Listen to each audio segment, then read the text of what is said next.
This is going to sound strange, but bear with me. Back in high school, there was a boy, let's call him Patrick. I'm not comfortable writing his real name, and you'll soon understand why. Patrick was odd, really odd. He wasn't just awkward, he was off. His eyes were empty, like he saw something the rest of us couldn't, or maybe something that had consumed him long ago. Patrick wore the same gray hoodie every single day. It never seemed to be washed, and neither did he. The air around him had a sour, rotting smell, like damp earth and old sweat. His face was always pale, and he never took off those dark sunglasses, even indoors. The teachers tried to make him at first, but after a while they just stopped asking. Everyone did. He told people he was a demon. It wasn't a joke or a game, he believed it. He didn't have friends, but he had a habit of adopting people. If he liked you, he'd declare you part of his circle. He'd look you dead in the eye and say, "You're adopted." Everyone laughed it off, but secretly no one wanted to be excluded from his protection. Some part of us believed, or at least feared, that maybe being in his circle really did mean something, like maybe it was protection. Protection from him. I was one of the ones he adopted. I thought maybe he had a crush on me, but now, thinking back on it, it felt darker than that. Like he saw something in me, something that would link us forever. One day, me and a few friends, Gabby, Laura, and Luke, were hanging out behind the high school, just killing time. Somehow the conversation drifted to Patrick. We joked about his crush on Gabby. She was blushing, clearly embarrassed, but we were all laughing. I can't remember how, but Laura said his real name 3 times. We didn't think much of it. That's when Patrick appeared. He didn't walk up. He didn't round a corner. He was just there, standing on top of the dugout, staring down at us, a baseball bat gripped in his hand. His expression was blank, but something about it, the way he held the bat, made my stomach lurch. We went silent, not daring to say another word. I gave him a weak wave, trying to play it cool. He just nodded back, jumped down, and walked away. We laughed it off after he left, but inside I was shaking. I couldn't shake the image of him standing there, like he had been waiting, listening. The next time something happened, it was worse. I was at Laura's house, hanging out in her room. We weren't even thinking about Patrick, but somehow his name came up again. Laura said it 3 times. Not even 10 minutes later, her front door slammed. We rushed downstairs, thinking maybe one of our friends had arrived.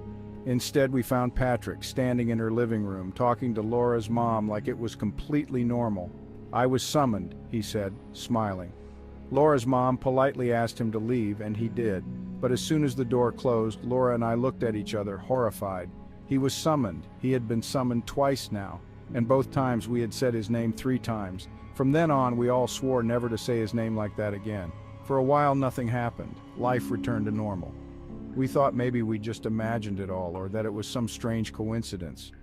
Then, one night at Johnny's house, we slipped. We were hanging out on his deck, and the topic of Patrick came up again. Johnny, the skeptic, laughed at us when we told him the stories. To prove his point, he said Patrick's name 3 times, loudly. The rest of us fell silent, waiting. Nothing happened.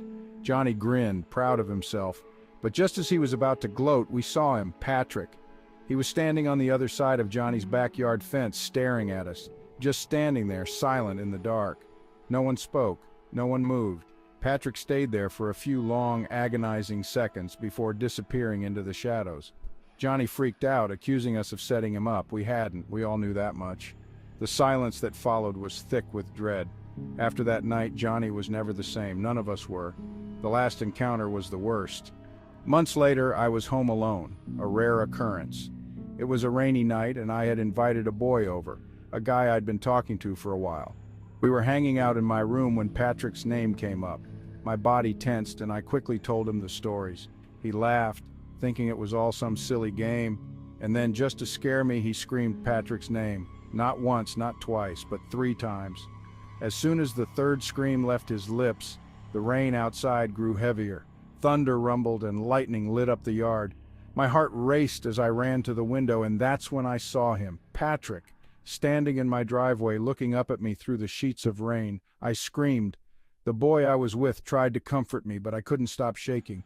I rushed downstairs, locking every door, every window, but it didn't matter.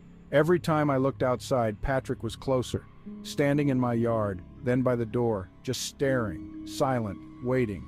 I screamed, I'm adopted," over and over, desperate, but deep down I knew it wouldn't help. When I finally had the courage to look out again, he was gone.